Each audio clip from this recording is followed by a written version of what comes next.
नमस्कार, मैं Ravindra Kumar Lions happened में आप सभी का स्वागत करता हूं।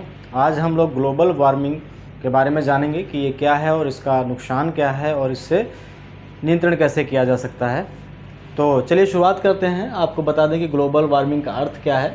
ग्लोबल वार्मिंग का अर्थ होता है कि पृथ्वी के तापमान में वृद्धि होना, यानी पृथ्वी का जो टेम्परेचर है उसमें बढ़ोतरी होना ही ग्लोबल वार्मिंग कहलाता है।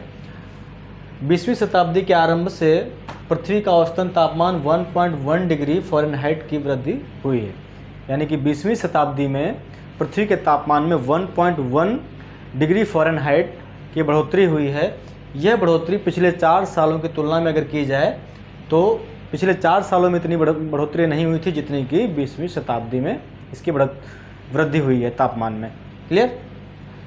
ये क्यों हुई है वृद्धि? इसका कारण यह है कि CO2 यानी कार्बन डाइऑक्साइड एवं वायु प्रदूषण पृथ्वी के वायुमंडल में एक मोटी परत, जिसे हम मोटे कंबल के रूप में भी कह सकते हैं, उस रूप में जमा होते जा रही है, जिसके कारण जो सूर्य की जो गर्मी होती है वह वहाँ पर संग्रहित हो जाती है, यानी कैद हो जाती है, जिसके परिणाम स्वरूप पृथ्वी का तापमान बढ़ जाता है।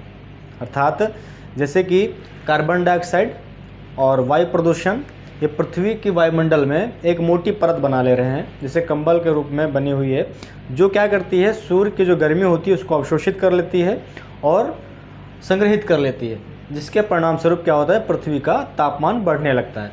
ठीक है, यही ग्लोबल वार्मिंग का कारण है। इसको नियंत्रण किस तरह किया जा सकता है? ऐसी टेक्नोलॉजी का इस्तेमाल किया जाए जो प्रदूषण रहित हो, यानी कि वे संसाधन इस तरह यूज किए जाएँ, उनका यूज किया जाए जो प्रदूषण रहित हो, जिससे प्रदूषण ना हो। ठीक है, अगर नहीं नियंत्रण कर सकते हैं तो भविष्य में होने वाले नुकसान क्या हैं? इसके कारण ग्लेशियर पिघल रहे हैं, बड़े बड़े ग्लेशियर जो हैं पिघलते जा रहे हैं, जिसके परिणाम स्वरूप क्या है, समुद्र स्तर बढ़ता जा रहा है। क्लियर? ग्लेशियर के पिघलने के कारण समुद्र स्तर बढ़ता जा रहा है, जिसके कारण क्या होगा, तटीय इलाके के जो द्वीप हैं वो डूब सकते हैं, डूबने के बहुत ही ज़्यादा चांस हैं। और इसके कारण ग्लोबल वार्मिंग के कारण गर्मी, सूखा, बाढ़ एवं बीमारियां बढ़ सकती हैं, क्योंकि जब टेम्परेचर ज़्यादा होगा तो गर्मी बढ़ेगी, सूखा भी आएगा, ग्लेशियर पिघल रहे हैं गर्मी की वजह से तो बाढ़ भी आएगी और बहुत सारी बीमारियां समाज में फैल जाएंगी। तो इससे बेहतर है कि इसको नियंत्रित करने के लिए हम सभी को ऐसी टेक्नोलॉजी, ऐसे संसाधनों का उपयोग करना चाहिए जिससे प्रदूषण ना हो और ग्लोबल वार्मिंग में कोई भी बढ़ावा ना हो सके।